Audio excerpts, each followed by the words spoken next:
People arriving for services at Fellowship Bible Church in Topeka are greeted by this. Good morning and welcome. An armed off-duty sheriff's deputy. It's just a reality, I think, that we have armed security, one armed deputy at the front door.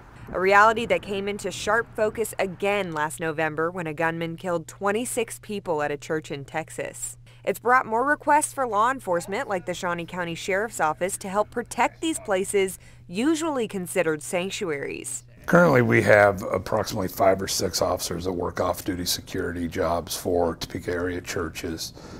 That detail could include anything from overall site security to parking lot enforcement, overwatch of the parking lots to ensure safe travels to and from the church. What's the advantage of that versus their presence?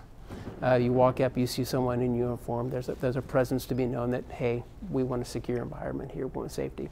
Second is our training.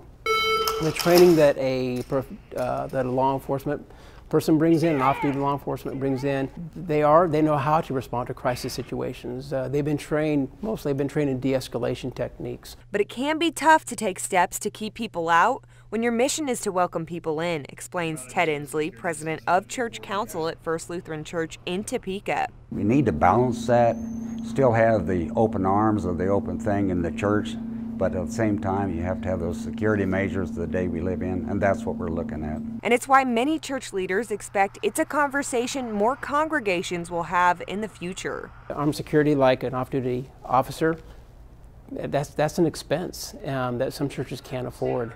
So I think smaller churches that don't have the same resources are going to struggle a little bit with this.